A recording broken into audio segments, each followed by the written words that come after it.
आइए हम प्रार्थना करेंगे। प्रेमी परमेश्वर, आपके सन्मुख में इस शाम के समय आते हैं। आपने सुंदर सा मौका हमारे जीवन में दिया, इसलिए आपका धन्यवाद देते प्रभु जी। प्रभु जी, हम सबको प्रभु जी आपने प्रभु जी यहाँ पे पहुँचने के लिए मदद किया, इसलिए आपका धन्यवाद देते प्रभु जी।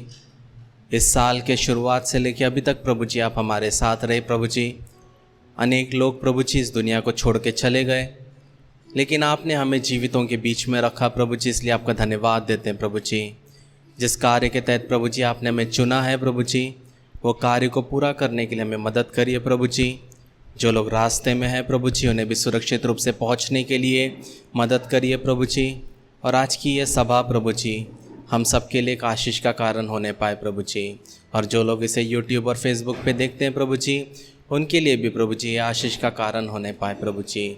छोटी सी विनती आपके बेटे यीशु नासरी के नाम से मांगते हैं, सुन और कबूल कर। आमीन आमीन आमीन। हम में से बहुत से लोग इस कहानी को जानते हैं, और जो लोग पहली बार देखे हैं, स्किट करने से अच्छा है वीडियो में बताएं, ताकि लोगों को बेसिक्स कुछ चीज़ समझ में आए। और इसका पूरा लिंक, जो ये पूरी मूवी है, जिसको चाहिए वो हमसे मिल सकते हैं। तो इस मूवी का पूरा लिंक हम लोग आपको देंगे, क्योंकि ये तो सिर्फ शुरुआत है। हम सोचते हैं सिर्फ यीशु मसीह आया बहुत बड़ा चीज़ है, लेकिन यीशु मसीह आया वो तो शुरुआत है। उसके बाद यीशु मसीह ने बहुत बड़े बड़े काम किए, अंधों को आंखें दी, लंगड़ों को चलाया, मुर्दों को जिलाया और परमेश्वर की महिमा की। लेकिन अंत में वो हमारे लिए मारे गए, गाड़े गए और तीसरे दिन जी उठे।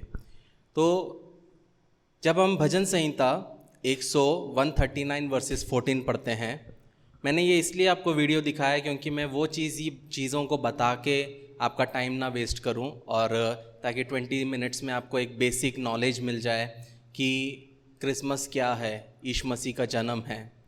लेकिन जब हम भजन संहिता 139 उसका 14 पढ़ते हैं, साम 139 वर्स 14, वहाँ लिखा है, मैं तेरा धन्यवाद करूँगा इसलिए कि मैं भयानक और अद्भुत रीति से रचा गया हूँ। तेरे काम तो आश्चर्य हैं और मैं इसे भली भांति से जानता हूँ। और इंग्लिश में लिखा है, I will praise the for I am fearfully and wonderfully made.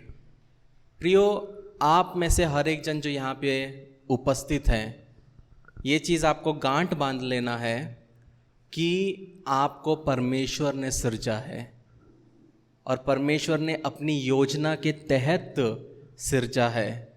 आपकी सोसाइटी आपको बोल सकती है तू नालायक है, आपके घर वाले बोलेंगे तू कोई काम का नहीं है, आपके कॉलेज में आपको कोई पसंद नहीं करेगा, सब जगह पे आप फेलियर होंगे। लेकिन वचन कहता है कि मैं भयानक और अद्भुत रीति से रचा गया हूँ। हमें परमेश्वर ने अद्भुत रीति से रचा गए, हम प्राणी हैं। तो आज मैं थोड़ा सा वही चीज़ मैं बताना चाहता हूँ कि परमेश्वर ने किस तरह हमें सृजा है और पाप किस तरह आया, और यीशु मसीह क्यों इस पृथ्वी पे आपके और मेरे लिए आए। जब हम जेनेसिस चैप्टर 1 वर्स 1 पढ़ते हैं, जब हम उत्पत्ति 1 उसका 1 पढ़ते हैं, वहाँ लिखा है, आदि में परमेश्वर ने आकाश और पृथ्वी की सृष्टि की, और पृथ्वी बेडौल और सुनसान पड़ी थी और गहरे जल के ऊपर अंधियारा था। तब परमेश्वर का आत्मा जल के ऊपर मंडलाता था। ये बहुत सालों पुरानी बात है, हजारों सालों पुरानी बात है, जब परमेश्वर का आत्मा इस पृथ्वी के ऊपर में मंडलाता था, और परमेश्वर ने कुछ भी चीज़ को रचा नहीं था, और सिर्फ हर जगह में क्या था, पानी था। लेकिन जब हम 3 से पढ़ते हैं, वहाँ पे लिखा है, तब परमेश्वर ने कहा उजियाला हो, तो उजियाला हो गया। और परमेश्वर ने उजियाले को देखा कि अच्छा है, और परमेश्वर ने उजियाले को अंधियारे से अलग किया, और परमेश्वर ने उजियाले को दिन और अंधियारे को रात कहा। तथा सांझ हुई, फिर भोर हुआ, इस प्रकार पहला दिन हुआ। तो यहाँ पे हम देख सकते हैं, परमेश्वर जब इस पृथ्वी की रचना कर रहा था, तो पहले दिन परमेश्वर ने रोशनी को बनाया, और परमेश्वर ने उजियाले और अंधियारे को अलग किया। दूसरे दिन परमेश्वर ने बनाया, 6 से जब हम 8 पढ़ते हैं वहाँ लिखा है, फिर परमेश्वर ने कहा कि जल के बीच एक ऐसा अंतर हो कि जल 2 भाग हो जाए। पहले ये पूरा जगह क्या था, जल में था, और परमेश्वर ने क्या कहा कि जल में अंतर हो जाए। तब परमेश्वर ने एक अंतर करके उसके नीचे के जल और उसके ऊपर के जल को अलग अलग किया, और वैसे ही हो गया। और परमेश्वर ने उस अंतर को आकाश कहा, और सांझ हुई, फिर भोर हुआ, और इस प्रकार दूसरा दिन हुआ। तो यहाँ पे हम देख सकते हैं परमेश्वर जो बना रहा है, दिन रात को बना रहा है, फिर उसके बाद में यहाँ पे भोर हुई, सांझ हुई, और परमेश्वर ने उसको आकाश और पृथ्वी करके पुकारा। तो दूसरे दिन परमेश्वर ने जो रचा पूरे पृथ्वी में वो था आकाश को। और तीसरे दिन हम देखते हैं, जब हम 9 से पढ़ते हैं, वहाँ हम देखते हैं लिखा है, फिर परमेश्वर ने कहा आकाश के नीचे का जल एक स्थान में इकट्ठा हो जाए और सूखी भूमि दिखाई दे, और वैसा ही हो गया। फिर परमेश्वर ने सूखी भूमि को पृथ्वी कहा, तथा जो जल इकट्ठा हुआ उसको उसने समुद्र कहा, और परमेश्वर ने देखा कि अच्छा है। फिर परमेश्वर ने कहा पृथ्वी से हरी घास तथा बीज वाले छोटे छोटे पेड़ और फलदायी वृक्ष भी, जिनके बीज उन्हीं में एक एक की जाति के अनुसार होते हैं, पृथ्वी पर उगे, और वैसा ही हो गया। तो पृथ्वी से हरी घास और छोटे छोटे पेड़, जिनमें अपनी अपनी जाति के अनुसार बीज होता है, और फलदायी वृक्ष जिनके बीज एक जाति के अनुसार उसी में होते हैं, उगे। और परमेश्वर ने देखा कि अच्छा है, तथा सांझ हुई, फिर भोर हुआ, इस प्रकार तीसरा दिन हुआ। प्रियो, अगर हम पढ़े लिखे हैं तो यहाँ पे आपको एक एक चीज़ का आंसर मिल रहा है। हम लोग जब दुनिया में आए, हम लोग ने एकदम से पेड़ों को देखा, हमने पेड़ पौधों को देखा, फलों को देखा, लेकिन जब हम वचन पढ़ते हैं वहाँ पे हम समझ पाते हैं कि परमेश्वर ने किस प्रकार हर एक चीज़ की रचना की। तो तीसरे दिन परमेश्वर ने पृथ्वी, समुद्र और वनस्पति की सृष्टि की। जब हम 14वां वचन से पढ़ते हैं, वहाँ हम देख सकते हैं चौथा दिन। वहाँ देखते हैं, फिर परमेश्वर ने कहा दिन को रात से अलग करने के लिए आकाश के अंतर में ज्योतियाँ हो, और वे चिन्हों और नियमित समयों और दिनों और वर्षों के कारण हो, और वे ज्योति में आकाश के अंतर में पृथ्वी पर प्रकाश देने वाली भी ठहरे, और वैसा ही हो गया। तब परमेश्वर ने 2 बड़ी ज्योतियाँ बनाई। उनमें से बड़ी ज्योति को दिन पर प्रभुता करने के लिए, और छोटी ज्योति को रात पर प्रभुता करने के लिए बनाया, और तारागण भी बनाए। और परमेश्वर ने उनको आकाश के अंतर में इसलिए रखा कि वे पृथ्वी पर प्रकाश दे, तथा दिन और रात पर प्रभुता करे, और उजियाले और अंधियारे से अलग करे। और परमेश्वर ने देखा कि अच्छा है, तथा सांझ हुई, फिर भोर हुआ, इस प्रकार चौथा दिन हुआ। तो यहाँ पे हम देख सकते हैं परमेश्वर ने सूर्य, चंद्रमा और सितारों को चौथे दिन में परमेश्वर ने बनाया।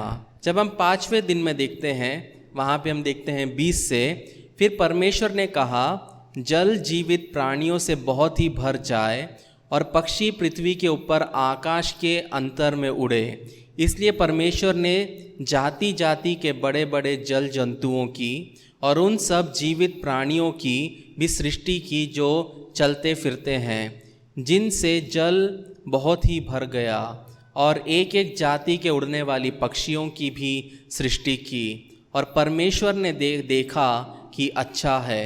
फिर परमेश्वर ने ये कहकर उनको आशीष दी कि फूलो फलो और समुद्र के जल में भर जाओ, और पक्षी पृथ्वी पर बढ़े। तब सांझ हुई और फिर भोर हुआ, इस प्रकार 5वां दिन हुआ। तो यहाँ पे हम देख सकते हैं कि 5वें दिन परमेश्वर ने चिड़ियों को और समुद्र की जीवों को बनाया, जब छठे दिन को हम देखते हैं 24 से, वहाँ लिखा है, फिर परमेश्वर ने कहा, पृथ्वी से एक एक जाति के जीवित प्राणी अर्थात घरेलू पशु और रेंगने वाले जंतु और पृथ्वी के वन पशु जाति जाति के अनुसार उत्पन्न हो, और वैसा ही हो गया। सो परमेश्वर ने पृथ्वी के जाति जाति के वन पशुओं और जाति जाति के घरेलू पशुओं को और जाति जाति के भूमि पर रेंगने वाले जंतुओं को बनाया, और परमेश्वर ने देखा कि अच्छा है। यहाँ पे एक चीज़ बहुत इम्पॉर्टेंट है समझने वाली बात प्रियो, कि परमेश्वर ने यहाँ तक जो भी बनाया वो सिर्फ कहा। परमेश्वर ने कहा उजियाला हो, उजियाला हो गया, चिड़िया बन जाए, चिड़िया बन गया, और समुद्र बन जाए, समुद्र बन गया। और लेकिन हर एक चीज़ जो परमेश्वर ने बनाया, परमेश्वर ने क्या बोला कि वो अच्छा है। सबसे पहला चीज़ हमने क्या पढ़ा? परमेश्वर ने हमें कैसे बनाया है? क्या पढ़ा हमने? भयानक और अद्भुत रीति से। तो जब आपको परमेश्वर ने बनाया है, तब परमेश्वर के नज़र में आप क्या हो? आप अच्छे हो, आप काबिल हो। आपके सोसाइटी क्या बोलती है वो फ़र्क नहीं पड़ता, लोग क्या बोलते हैं फ़र्क नहीं पड़ता, लेकिन आप चुने हुए लोग हो। तो यहाँ पे हम 26वें वचन में देखते हैं कि परमेश्वर मनुष्य की रचना करते हैं। वहाँ लिखा है, फिर परमेश्वर ने कहा, हम मनुष्य को अपने स्वरूप के अनुसार अपनी समानता में बनाएं। बहुत ज़रूरी है ये सुनना कि पहले तक परमेश्वर ने कहा आकाश बने, समुद्र बने, जीव जंतु बने, सिर्फ मुंह से बोला। लेकिन जब इंसान को बनाने की बात आई तो परमेश्वर बोल नहीं पाया। परमेश्वर बोल चाहता तो बोलता इंसान बन जा, लेकिन यहाँ पे हम लिखा है कि परमेश्वर ने कहा हम कौन है? वहाँ पे पिता पुत्र पवित्र आत्मा वहाँ पे है। वहाँ पे परमेश्वर क्या बोलता है? हम मनुष्य को अपने स्वरूप के अनुसार और अपनी समानता में। तो आप और मैं जो इस पृथ्वी पे हैं, हमको परमेश्वर ने अपने स्वरूप में और अपनी समानता में बनाया था। मतलब परमेश्वर के जैसा ही, एक भगवान के जैसा ही परमेश्वर ने मनुष्य की रचना की थी। और कहा, और वे समुद्र की मछलियाँ और आकाश की पक्षियों और घरेलू पशुओं और सारी पृथ्वी पर और सब रेंगने वाले जंतुओं पर जो पृथ्वी पर रेंगते हैं अधिकार रखे। तब परमेश्वर ने मनुष्य को अपने स्वरूप के अनुसार उत्पन्न किया, और अपने ही स्वरूप के अनुसार परमेश्वर ने उसको उत्पन्न किया, नर और नारी करके उसने मनुष्य की सृष्टि की। और परमेश्वर ने उनको आशीष दी और उनसे कहा, फूलो और फलो और पृथ्वी में भर जाओ और उनको अपने वश में कर लो, और समुद्र की मछलियाँ तथा आकाश की पक्षियों और पृथ्वी पर रेंगने वाले सब जंतुओं पर अधिकार रखो।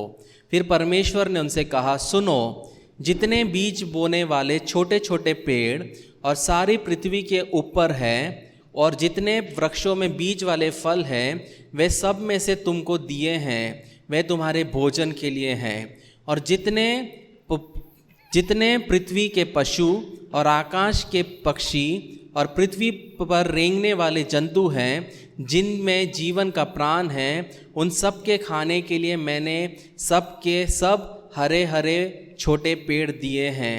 और वैसा ही हो गया। तब परमेश्वर ने जो कुछ बनाया सबको देखा, तो क्या देखा कि वह बहुत अच्छा है। तब सांझ हुई, फिर भोर हुआ, और इस प्रकार छठा दिन हो गया। तो यहाँ हम देख सकते हैं परमेश्वर ने जब मनुष्य की रचना की, उसको एदन की वाटिका में रखा। वो जो गार्डन जो परमेश्वर ने बनाया, उसको एदन की वाटिका में रखा, और वो मनुष्य को खाने के लिए, जीने के लिए जो भी चीज़ की ज़रूरत थी, वो हर एक चीज़ को क्या किया? परमेश्वर ने मनुष्य को प्रदान किया। लेकिन जब हम उत्पत्ति 2 उसका 15 से 18 पढ़ते हैं, जेनेसिस चैप्टर 2 वर्सेस 15 to 18, वहाँ पे हम देखते हैं, तब यहोवा परमेश्वर ने आदम को लेकर अदन की वाटिका में रख दिया कि वह उसके काम करे, और उसकी रक्षा करे। तब यहोवा परमेश्वर ने आदम को ये आज्ञा दी कि तू वाटिका के सब वृक्षों का फल बिना खटके खा सकता है, पर भले और बुरे के ज्ञान का जो वृक्ष है उसका फल तू कभी ना खाना, क्योंकि जिस दिन तू उस फल खाए उसी दिन अवश्य मर जाएगा। फिर यहोवा परमेश्वर ने कहा, आदम का अकेला रहना अच्छा नहीं, मैं उसके लिए एक ऐसा सहायक बनाऊंगा जो उससे मेल खाए। तो यहाँ हम देख सकते हैं परमेश्वर ने आदम और हव्वा को क्या किया, एदन की वाटिका में रख दिया। वो हर एक पेड़ का फल खा सकते थे, लेकिन परमेश्वर ने क्या कहा, तू सब वृक्षों का फल बिना खटके से खा, लेकिन बुरे और ज्ञान का जो वृक्ष है उसको नहीं खाना है। हम जब रोड में जाते हैं, जहाँ पे लिखा है यहाँ पे थूकना मना है, आप देखना वहीं पे लोग थूकते हैं। सही है कि नहीं है?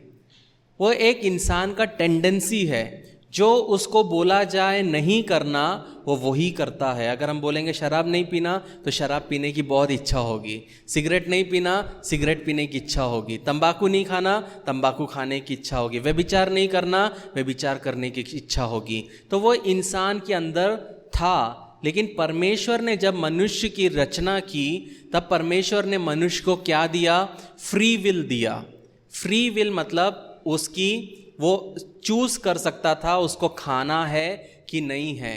परमेश्वर चाहे तो एक चुटकी बजा के सब लोगों का मन को परिवर्तन कर सकता है, पर वो क्यों नहीं करता? वो इसीलिए नहीं करता क्योंकि परमेश्वर ने फ्री विल दिया है कि बेटा और बेटी ये तेरा चुनाव है, तुझे क्या करना है। नहीं तो अगर परमेश्वर चाहता और सबको एक जैसा बनाता तो हम में और रोबोट में कोई फर्क नहीं रहता। ये हमारा जो इच्छा है, हम जो रोज डिसीशंस लेते हैं, ये हमें रोबोटों से क्या करता है, अलग करता है। और परमेश्वर ने हमें वो क्या दिया है, हमें वो डिसीशन मेकिंग का क्या दिया है, हमें हमारे हाथ में दिया है।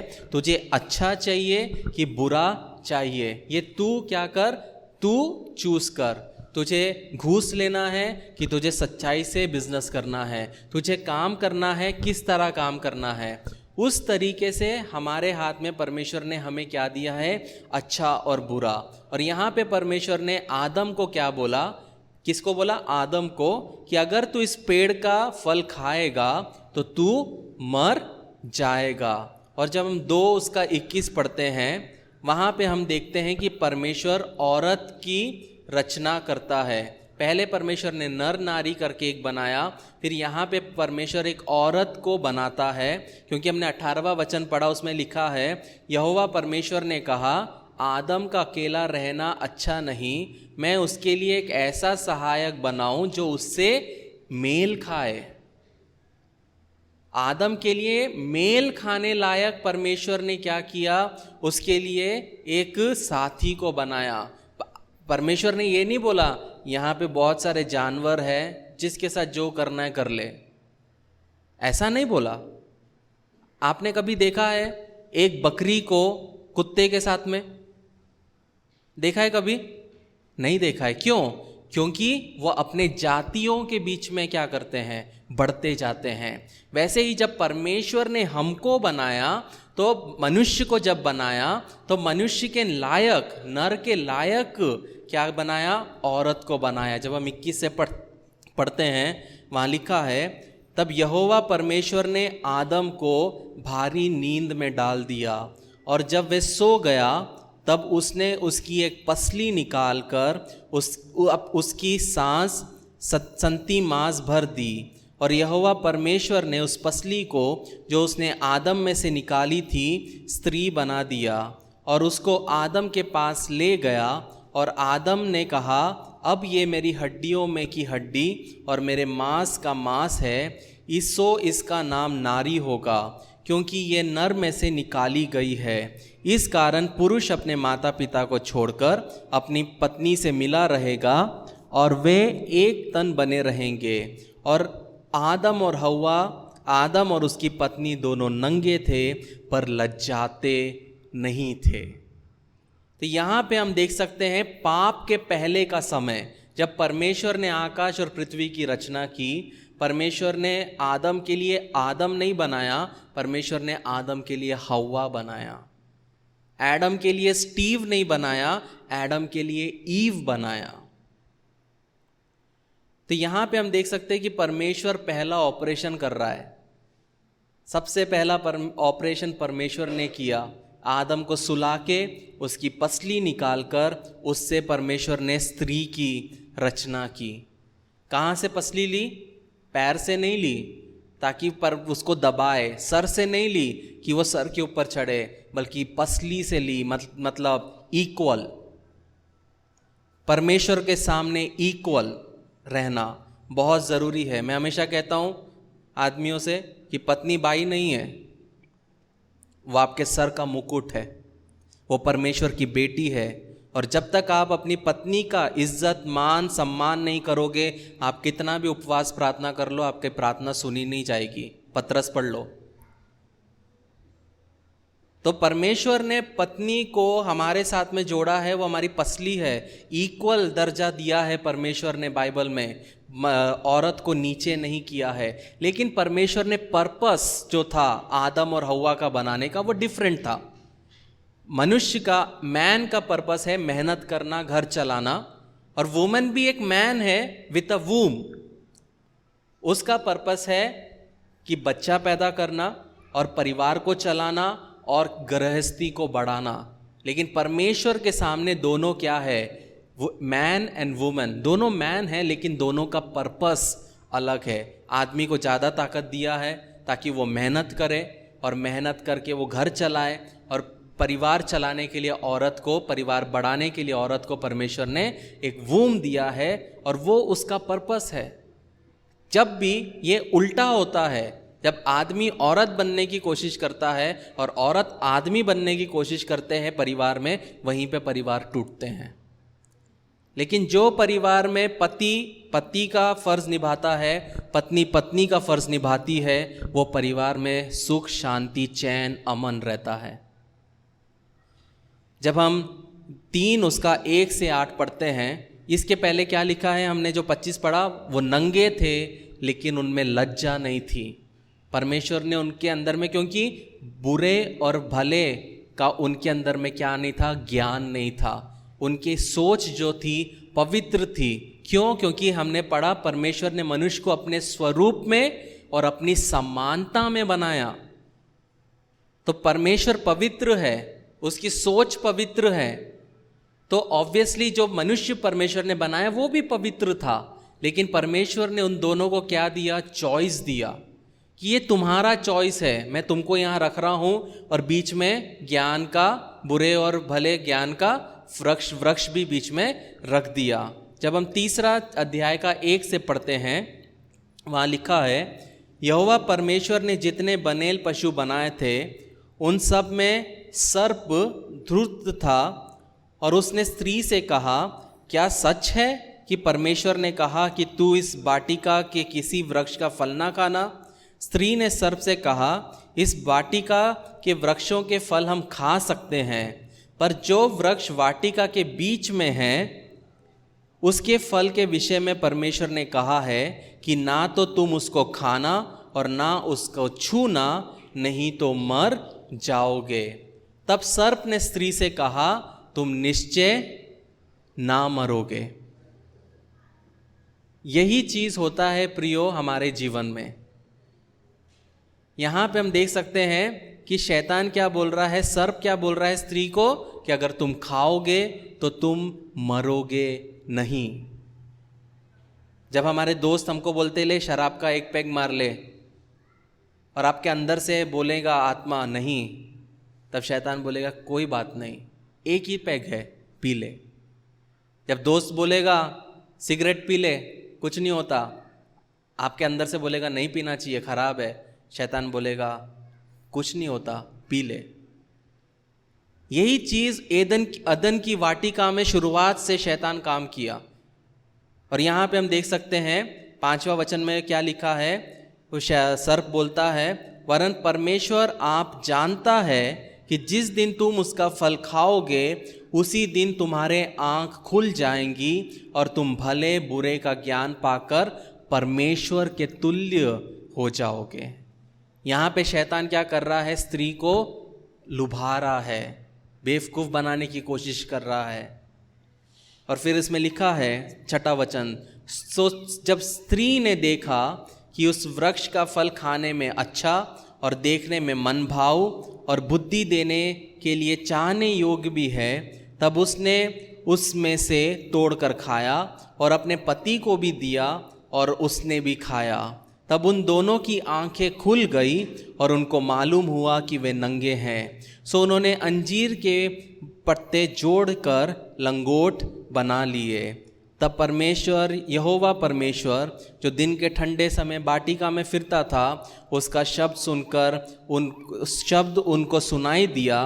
तब अदन और उसकी पत्नी वाटिका के वृक्षों के बीच में यहोवा परमेश्वर से छिप गए।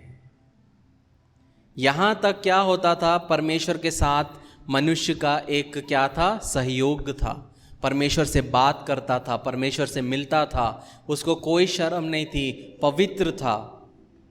लेकिन यहाँ पे वो स्त्री और पुरुष ने, जिसको परमेश्वर ने बनाया, उसने परमेश्वर की बात को ना मानकर क्या किया? वो फल को खाने की वजह से मनुष्य के जीवन में, इस ह्यूमन रेस में क्या आया? पाप आ गया। और पहला चीज, जब पाप आया तो उनने क्या किया? वे छुप गए। हमारे जीवन में जब पाप है तब हम परमेश्वर से दूर हो जाते हैं, और जब हम पाप में चलते हैं तब हम उतना उतना परमेश्वर से छिपने लगते हैं। हर एक चीज़ में हम छुपने लग जाते हैं। लेकिन जब हम 16वां वचन से पढ़ते हैं, वहाँ लिखा है, तब परमेश्वर ने आदम को यह आज्ञा दी कि तू वाटिका के सब वृक्ष बिना 2:16-17। तब यहोवा परमेश्वर ने आदम को यह आज्ञा दी कि तू वाटिका के सब वृक्षों का फल बिना खटके खा, पर भले या बुरे ज्ञान का जो वृक्ष है उसका फल कभी ना खाना, क्योंकि जिस दिन तू उस फल खाए उसी दिन अवश्य मर जाएगा। क्यों मैंने वापस पीछे आया? वो चीज़ बताने के लिए कि परमेश्वर ने कहा कि तू मर जाएगा। लेकिन जब हम 3:17 पढ़ते हैं, वहाँ हम देखते हैं, और आदम ने उससे कहा, तूने जो अपनी पत्नी की बात, और आदम से उसने कहा, किसने? परमेश्वर ने, तूने जो अपनी पत्नी की बात सुनी और जिस वृक्ष के फल के विषय में मैंने तुझे आज्ञा दी थी कि तू उसे ना खाना, उसको तूने खाया, इसलिए भूमि तेरे लिए शापित है और तू उसकी उपज जीवन भर दुख के साथ खाया करेगा, और वे तेरे लिए कांटे और उटकारे उगाएगी, और तू खेत की उपज खाएगा और अपने माथे के पसीने की रोटी खाया करेगा, और अंत में मिट्टी में मिल जाएगा, क्योंकि तू उसी में से निकाला गया है। तू मिट्टी तो है और मिट्टी में ही मिल जाएगा। यहाँ पे हमने बोला, परमेश्वर ने बोला, अगर तू पाप करेगा, वृक्ष का फल खाएगा तो मर जाएगा। लेकिन वो कौन सा मृत्यु के बारे में परमेश्वर ने कहा?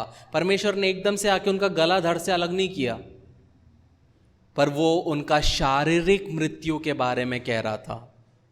जब परमेश्वर ने मनुष्य को बनाया तो अपनी समानता में और अपने स्वरूप में बनाया, और परमेश्वर कभी मरता नहीं है और परमेश्वर नहीं मर सकता।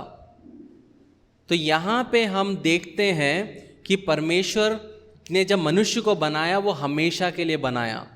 आत्मा जो है वो हमेशा जिंदा रहेगी। लेकिन आदम और हव्वा के पाप के वजह से क्या होगा? परमेश्वर क्या बोलता है? तू मिट्टी में मिल जाएगा। मतलब शरीर जो है वो मर जाएंगे, हम मृत्यु हो जाएगी, लेकिन हमारा आत्मा जो है वो हमेशा हमेशा जीवित रहेगा, और वो आत्मा या तो स्वर्ग में रहेगा या फिर नरक में रहेगा। प्रियो, ये है वो फल, वो मृत्यु का फल, वो फल खाने से मनुष्य के जीवन में आया। पुराने नियम में जब हम पढ़ते हैं, लोग 600 साल 700 साल जीते थे, लेकिन जब इंसान जीता था वह सिर्फ गलत काम करना सोचता था, वो पवित्रता से जीना नहीं पसंद करता था, इसलिए परमेश्वर ने एक मनुष्य की आयु 120 साल कर दी। आज हम में से हमको पूछना है, क्या हम अच्छा जीना कोशिश करते हैं क्या हम पवित्र जीवन जीने की कोशिश करते हैं क्या हम ऐसा जीवन जीते हैं क्या जिससे परमेश्वर को खुशी मिले? वैसा नहीं होता। लेकिन यहाँ पे हम देखते हैं प्रियो कि यहाँ पे पाप आया, और जब हम रोमियो 6:23 पढ़ते हैं, वहाँ लिखा है, क्योंकि पाप की मजदूरी तो मृत्यु है, परंतु परमेश्वर का वरदान हमारे प्रभु यीशु में अनंत जीवन है। पाप की मृत्यु क्या है? पाप की मजदूरी क्या है? मृत्यु है। हम लोगों को हमारा ये आत्मा के बारे में कह रहा है। हाँ, आप और मैं जो भी यहाँ बैठे हैं, आने वाले 60-70 साल के अंदर हम लोग सब चले जाएंगे। 100 साल के अंदर तो पक्के चले जाएंगे, बच्चे भी है। लेकिन यहाँ पे क्या बात कर रहे हैं? पाप की मजदूरी तो मृत्यु है। ये शारीरिक मृत्यु की बात नहीं कर रहे हैं, ये आत्मिक मृत्यु की बात कर रहे हैं। आप एक दिन मर जाओगे, लेकिन उसके बाद क्या? लेकिन परमेश्वर का वरदान हमारे प्रभु यीशु में अनंत जीवन है। जब हम यीशु मसीह पे विश्वास करते हैं, जब हम उसको अपने जीवन का उद्धारकर्ता के रूप में स्वीकार करते हैं, तब हमारे आत्मा को वो बचाता है और हमेशा हमारा आत्मा सुरक्षित रहता है। तो 3 सवाल है बहुत। अगर यीशु मसीह नहीं आता तो क्या होता? कभी सोचा है आपने? सबसे पहला चीज़, यदि यीशु का जन्म नहीं होता तो हमें पाप से मुक्ति नहीं मिलती। जो पाप आदम और हव्वा ने किया, और उस पाप के वजह से हमारा शारीरिक मृत्यु हमारे जीवन में आया, लेकिन हमारा आत्मा अमर है, वो जीता रहेगा। लेकिन यीशु मसीह आया आपके और मेरे लिए, ताकि क्या करें? जब हम यूहन्ना 3:16 पढ़ते हैं, यूहन्ना 3:16 जो हमने पहले पढ़ा, उसमें क्या लिखा है? क्योंकि परमेश्वर ने जगत से ऐसा प्रेम रखा कि उसने अपना इकलौता पुत्र दे दिया, ताकि जो कोई उस पर विश्वास करे वो नाश ना हो, परंतु अनंत जीवन पाए। 17वां वचन, परमेश्वर ने अपने पुत्र को जगत में इसलिए नहीं भेजा, किसको? यीशु मसीह को इसलिए नहीं भेजा कि जगत पर दंड की आज्ञा दे, परंतु इसलिए कि जगत उसके द्वारा उद्धार पाए। और जब हम 18वां वचन पढ़ते हैं, जो उस पर विश्वास करता है उस पर दंड की आज्ञा नहीं होती, परंतु जो उस पर विश्वास नहीं करता वो दोषी ठहर चुका है, इसलिए कि उसने परमेश्वर के इकलौते पुत्र के नाम पर विश्वास नहीं किया। ये परमेश्वर ने क्या किया? आपके और मेरे लिए, हमारे पापों के लिए अपने पुत्र को इस पृथ्वी पर भेजा। तो पहला चीज़, अगर यीशु मसीह का जन्म नहीं होता तो हमें पाप से कभी मुक्ति नहीं मिलती। मैं ऐसा क्यों बोल रहा हूँ? क्योंकि यहाँ पे हर एक जन जो बैठा है, हम कितनी भी माफ़ी मांग ले, हम 1 से 2 घंटे में फिर से हम पाप करते हैं, और हमारे जीवन में पाप होता रहता है, जानबूझ के या अनजाने से, सोच विचार में। तो बहुत ज़रूरी है कि हमें, जब हम यीशु मसीह को विश्वास करते हैं, तब वो पाप से हमें क्या मिलता है? छुटकारा मिलता है। दूसरा चीज़, अगर यदि यीशु मसीह का जन्म नहीं होता तो मृत्यु पर कोई विजय नहीं होती। आज मैं जब जीवित हूँ तो मुझे बहुत इच्छा है कि जब मेरी मृत्यु होगी, जब मैं स्वर्ग जाऊँगा, तो मेरे पास एक लिस्ट है कि मैं किन किन से जाके मिलूँगा, क्योंकि आज मैं जो भी हूँ उन लोगों की वजह से हूँ। ये है हमारी जीवन में सबसे बड़ी आशा। अगर यीशु मसीह जन्म नहीं लेता तो मैं कभी भी अपने नाना से मिल नहीं सकता, कभी भी ऐसे पासबानों से नहीं मिल सकता जिन्होंने अपने जीवन भर हमें सिखाया और समझाया। लेकिन यीशु मसीह इस पृथ्वी पे आए 33.5 साल जिए और आपके और मेरे पापों के लिए मारे गए, गाड़े गए और तीसरे दिन जी उठे। इसलिए हमारे जीवन में क्या है, मृत्यु पर हमने विजय पाई है। हम मरेंगे, हमारे जीवन में मौत आएगी, कोई बात नहीं, समय होगा, मेरे माता पिता भी परमेश्वर में मिल जाएंगे, कोई बात नहीं, वो हमें थोड़ा सा दुख देगा, लेकिन सबसे बड़ी आशा हमारी क्या है कि हम जाके मिलेंगे, हम उनसे मिलेंगे। ये सबसे बड़ी आशा है हमारी कि हम अपने माता पिता से, दादा दादी से, सबसे जाके मिलेंगे, हम किसी को खोएंगे नहीं। और तीसरा, यदि यीशु मसीह का जन्म नहीं होता तो परमेश्वर और मनुष्य के बीच में कोई मध्यस्थ नहीं होता।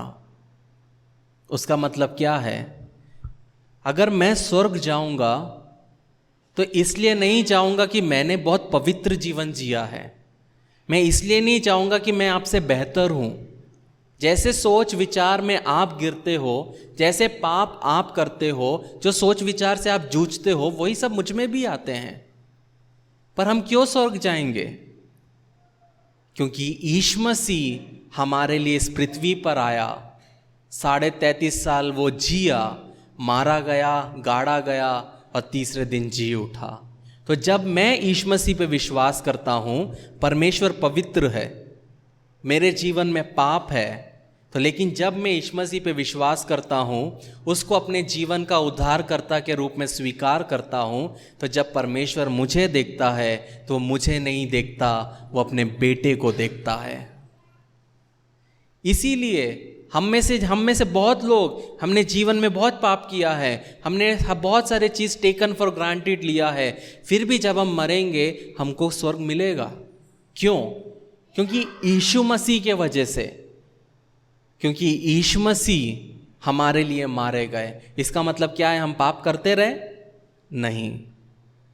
वचन कहता है जो जानबूझ के पाप करेगा उसकी पाप की माफ़ी नहीं है। कहने का मतलब क्या है प्रियो, अगर यीशु मसीह नहीं आता तो हमें हमारे पापों से मुक्ति नहीं मिलती, हमें मृत्यु पर विजय नहीं होती, और हमारे बीच में, परमेश्वर और मेरे बीच में क्या नहीं होता, मध्यस्थ नहीं होता। जब परमेश्वर आदम और हव्वा के पास गया तो आदम और हव्वा क्या हो गए, पाप करने के बाद छुप गए। लेकिन मैं परमेश्वर के सिंहासन के पास, आप परमेश्वर के सिंहासन के पास बिना डरे जा सकते हैं। पता है क्यों? यीशु मसीह के वजह से। हमें डरने की ज़रूरत नहीं है, हम उसे अब्बा पिता करके पुकार सकते हैं और बोल सकते हैं क्योंकि यीशु मसीह पे मैं विश्वास करता हूँ। ये बहुत आवश्यक है। जब हम रोमियो 5 उसका 8 पढ़ते हैं, वहाँ लिखा है, रोमियो 5 उसका 8, परंतु परमेश्वर ने हम पर अपने प्रेम की भलाई इस रीति से प्रकट करता है कि जब हम पापी ही थे तभी मसीह हमारे लिए मरा। 2000 साल पहले हम नहीं थे, लेकिन यीशु मसीह हजारों साल पहले आपके और मेरे लिए वो मरा। आज जब हम सोचते हैं क्रिसमस के बारे में तो हम सोचते हैं एक छोटे से शिशु के बारे में, एक छोटा सा बच्चा। नहीं, वो यीशु मसीह एक समय थे, लेकिन आज यीशु मसीह 33.5 साल के हैं। और जो उस पे विश्वास करेगा, जब वो मर भी जाएगा, चाहे वो 90 में मरे, 80 में मरे, 50 में मरे, वो उसको 33.5 साल का शरीर यीशु मसीह देगा। और हम जानते हैं सबसे अच्छा साल, सबसे अच्छा समय एक मनुष्य के लिए होता है 30-35 के बीच का समय। उसमें वो हष्ट पुष्ट रहता है, बिना बीमारी के रहता है। और वही शरीर हमको, नया शरीर हमको मिलेगा जब यीशु मसीह वापस आएगा और उसमें फिर से पाप नहीं होगा। लेकिन हमको उसके लिए क्या करना है? वो शरीर पाने के लिए हमें दिन रात, जो समय हमें परमेश्वर ने दिया है, हमें उसके साथ में चलना है। जब हम यीशु मसीह के बारे में देखते हैं, वो परमेश्वर का पुत्र होते हुए वो बेथलेहम नाम के एक छोटे से गांव में पैदा हुआ। उसकी माता कोई शहर की रानी नहीं थी। यीशु मसीह की माता एक साधारण सी स्त्री थी। वो दूसरे गांव में रहा और वहाँ पे जब तक यीशु मसीह ने अपनी सेवकाई की शुरुआत नहीं की, वहाँ पे बड़ाई का काम किया। यीशु मसीह ने 3 साल एक उपदेशक के नाते परमेश्वर की सेवा की। यीशु मसीह ने कभी कोई किताब नहीं लिखी। यीशु मसीह के पास कभी कोई ऑफिस नहीं था, कोई ऑर्गेनाइजेशन नहीं था, कोई बड़ी बड़ी संस्थाएं नहीं थी।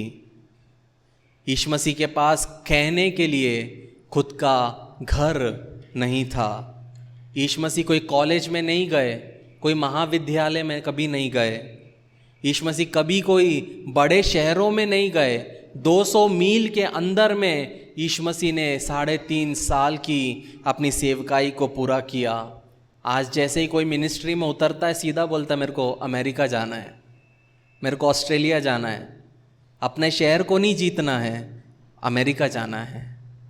लेकिन यीशु मसीह ने 3.5 साल की सेवकाई, 33.5 साल वहीं रह के परमेश्वर के काम को पूरा किया। और परमेश्वर मसीह ने बहुत से चिन्ह और चमत्कार किए। लेकिन एक समय आया कि यीशु मसीह के अपने, यीशु मसीह का खुद का परिवार, यीशु मसीह के खुद के भाई बहन उस पर विश्वास नहीं करते थे। लेकिन बाद में जाके उन्होंने विश्वास किया। जब वो क्रूस पे पकड़े जाने के पहले यीशु मसीह के चेले, जो उनके 3.5 साल खाते पीते थे, वो भी यीशु मसीह को छोड़ के चल दिए। जब वो क्रूस के बीच में लटकाए गए, 2 चोरों के बीच में नंगे लटकाए गए, वहाँ पे उनका जो कहने के लिए एक ही चीज़ था, उनका खुद का कोट, उनका कपड़ा।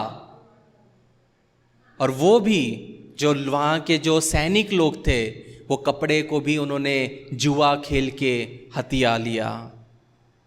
जब यीशु मसीह मरे तो कहने के लिए खुद की प्रॉपर्टी नहीं थी, गाड़ने के लिए खुद का कब्र नहीं था। कब्र के लिए यीशु मसीह को किसी ने मदद किया। और आज 21वीं सदी हो रही है प्रियो, आज 21वीं सदी हो रही है, और आज भी हम उस व्यक्ति के बारे में बात कर रहे हैं, और आज भी हम यीशु मसीह के बारे में स्मरण कर रहे हैं। सोचो, एक व्यक्ति जो छोटे से गांव में पैदा हुआ, जो इतना सहा, आपके लिए स्वर्ग छोड़ा, पृथ्वी पर आया, आपके लिए वो मनुष्य बना। मैं हमेशा एक एग्जाम्पल देता हूँ, मैं परमेश्वर की आत्मा को महसूस कर सकता हूँ, इसलिए मैं ये चीज़ बोल रहा हूँ। अगर आपके सामने में 2 कुत्ते लड़ रहे हैं और आप डॉग लवर हो, आप कुत्तों को पसंद करते हो, और वो कुत्ते इस प्रकार लड़ रहे हैं कि एक ना एक कुत्ता मरेगा, तो आप क्या करोगे? आप उसको रोकने की कोशिश करोगे। अगर तो आप में से कितने लोग, हाथ देख सकता हूं, मैं बुलाऊंगा नहीं, कि आप कितने लोग उसकी मदद करने जाओगे? क्या मैं देख सकता हूं? आप में से बहुत सारे लोग मदद करेंगे। क्यों? क्योंकि वो एक कुत्ता मर सकता है। लेकिन आप उसको बोल रहे हो मत लड़ मत लड़, मर जाएगा, तो भी वो नहीं हट रहे। तब परमेश्वर आपके सामने आता है, जैसे जिब्राइल आया मरियम के सामने। परमेश्वर बोलता है तुझे एक कुत्ता बहुत पसंद है ना? तो आप बोलोगे हाँ, अभी आपने हाथ उठाया, मुकर नहीं सकते। परमेश्वर बोलेगा ठीक है, मैं तुझे तो कुत्ता बना देता हूं। तू कुत्ते को बचाना चाहता है ना, कि मैं तेरे को कुत्ता बना देता हूं, फिर तू कुत्ते की भाषा में जाके कुत्ते को बचा सकता है। तो आप में से कितने लोग कुत्ता बनने को पसंद करेंगे? कोई भी हाथ नहीं उठा। लेकिन इसमें मैं एक और क्लॉज ऐड करता हूं। अगर आप में से किसी ने उठाया होता तो फिर मैं बोलता, तो इसमें परमेश्वर एक और क्लॉज ऐड करेगा कि तू जिंदगी भर कुत्ता ही रहेगा। आपने तो सेकंड में ही हाथ नहीं उठाया, तीसरे में क्या हाथ उठाओगे? हम डॉग लवर हैं, लेकिन डॉग बन नहीं सकते, और ज़िंदगी भर डॉग बन के रहना भी सोच नहीं सकते। लेकिन वही चीज़ यीशु मसीह ने आपकी और मेरे लिए किया है। वो परमेश्वर था, वो परमेश्वर होते हुए हमारे लिए मनुष्य बन के आया, और फिर वो हमेशा के लिए वो मनुष्य ही बन गया। ये है परमेश्वर का प्रेम, ये है क्रिसमस, कि यीशु मसीह ने अपना स्वर्ग छोड़ा, पृथ्वी पे आए ताकि आपका उद्धार हो, ताकि मेरा उद्धार हो। क्यों? क्योंकि जो शैतान ने चुराया एदन की वाटिका में, हम बच सके, हमारा आत्मा बच सके, ताकि हम भी यीशु मसीह के साथ में हमेशा स्वर्ग में रह सकें। ये परमेश्वर की योजना है। मैं विश्वास करता हूँ कि इस वचन से परमेश्वर ने आपको आशीष दी होगी। प्रियो, क्रिसमस सैंटा क्लॉज नहीं है, क्रिसमस ट्री क्रिसमस नहीं है। क्रिसमस का रियल मीनिंग है यीशु मसीह। हमारे जीवन में जिस दिन हमने यीशु मसीह को अपनाया, वो है असल क्रिसमस। हमारे लिए हर दिन क्रिसमस है। मैं अपने हर दिन में यीशु मसीह को धन्यवाद देता हूँ कि वो मेरे लिए आए। मैं हर दिन धन्यवाद देता हूँ कि वो मेरे लिए जिए, मारे गए, गाड़े गए, तीसरे दिन जी उठे।